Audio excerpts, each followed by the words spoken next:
Oh, I always enjoy these conferences. I don't know why, because I attend more than 15 a year, I think. No, it's great. I mean, SMI have set up a great environment in which to network. Good morning, ladies and gentlemen, and welcome to SMI's 16th annual Gas to Liquids 2013 conference.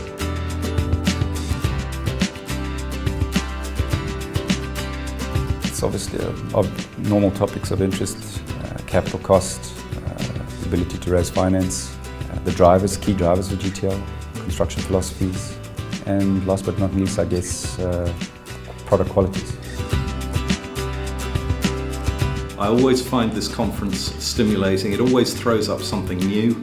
It's important that, to get the players here, and it's great to create a forum where people can be asked some very tough questions.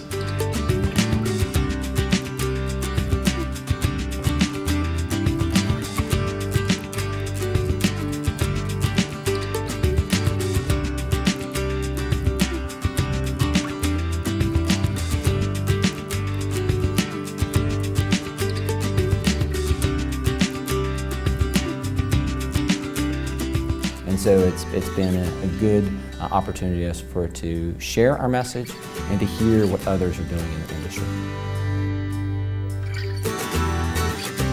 I'd like to say a huge thank you to SMI, another very successful GTL conference. It's 16 years, so they joined the industry early and they stuck with it.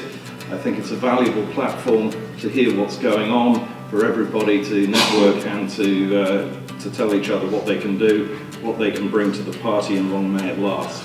And I hope we will all meet again in about 12 months' time to hear of further successes in the industry. Thank you very much indeed.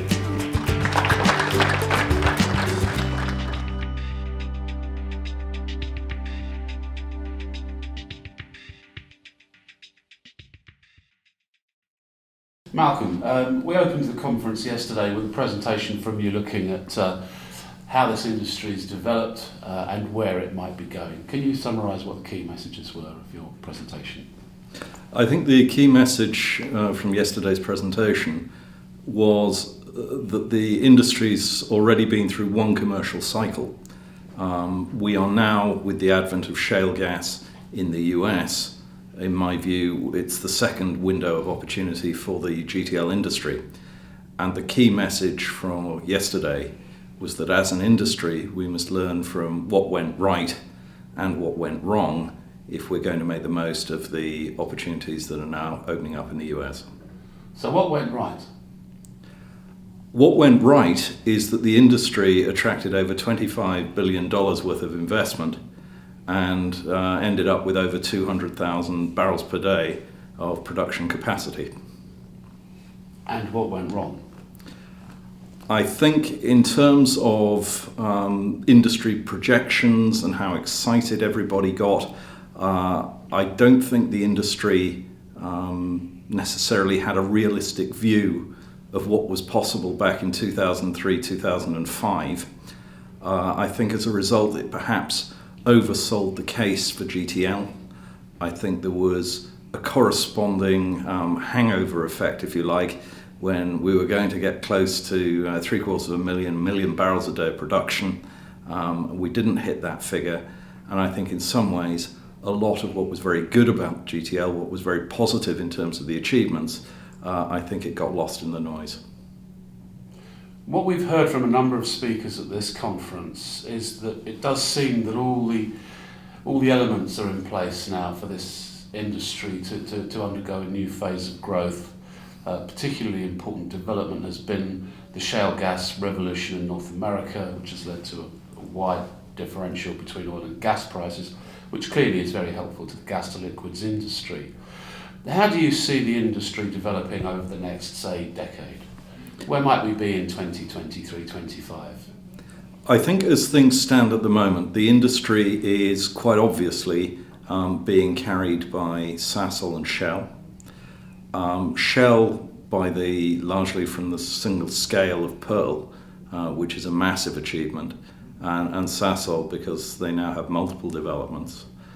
And I think certainly any base case for the development of GTL must assume that certainly in the next 5 to 6 years, Sasol and Shell will remain carrying the load. I can see smaller organisations coming into the picture. I think there's a lot of innovation, there's a lot of energy. People understand the potential of GTL, particularly with a regard to sustaining gas value by taking it into the transport sector, where you affect some sort of link with crude prices as opposed to simple energy generation, whereas we've seen, power generation, which, as we've seen in the US, has led to quite a softening of prices. So certainly from that point of view, there's a lot of incentive for the GTL industry to develop fast in a very positive way. But against that, there are also a lot of challenges for the industry. The main markets for gas to liquids products are in transportation, primarily. Are we in a situation perhaps now where electric vehicles and other alternative vehicle technologies may kind of overtake gas to liquids and leave the industry behind? I don't think so, and I don't think that electric vehicles will have a terminal impact on fossil fuels in a transport context, not for many, many years, and for several reasons. I think the first thing is, given the technology of electric vehicles at the moment, can they operate with the reliability and range of fossil fuel standard petrol or combustion ignition engines? No, I don't believe so. In terms of the diversity of transport requirements, is anybody in aviation going to accept an electronic power pack or electric power pack in a Dreamliner anytime soon? No, I don't think so. So in terms of what's to come, the HGV sector is primarily diesel. The vehicle manufacturers are happy with diesel. It's a technology everyone knows and understands. So I think in terms of the next stage of fuel evolution, it's going to be about improving fuel quality. And that, I think, comes to the second point. Even if pressure is put on diesel and aviation, and I don't see any real sign of that in the short to medium term, GTL within that segment is such a superior product that whoever finds their market share cut first, it is not going to be the GTL producer. This conference, organised by SMI, has been going now for 16 years. It's become an important forum for the industry. What's your view of the importance of this event to the gas to liquids industry?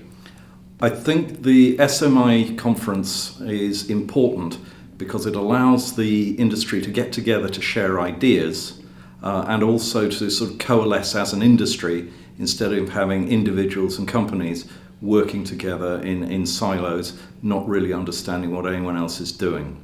I think there are two things. First of all, in terms of going forwards, improving competitiveness, etc., the GTL industry is going to have to keep a close eye on technology, a good understanding of who's doing what, and basically make it easy for the people who have little bits of technology, perhaps not the main event, but make it easy for them to get their story out, because someone somewhere may do something that radically changes economics, and then the industry will have a breakthrough, because there's no doubt about it. CapEx, we've heard it over the last couple of days, it continues to be a challenge. We've got all these projects, they all carry a big price tag with them, and it's not a new technology, but commercially it's quite a recent addition to the overall energy slate.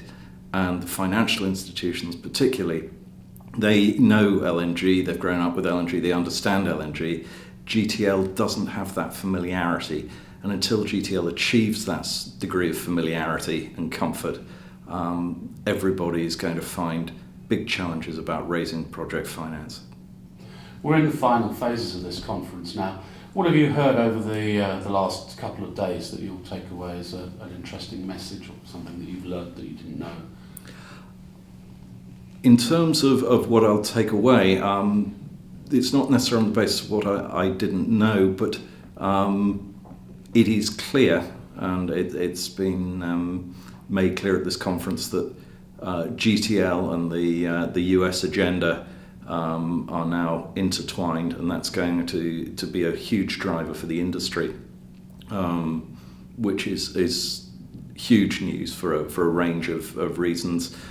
Big markets, big projects, but it also takes GTL to an audience which historically 10 years ago nobody thought that GTL in the mainland USA was really much of a going proposition. It was mainly focused on Alaska.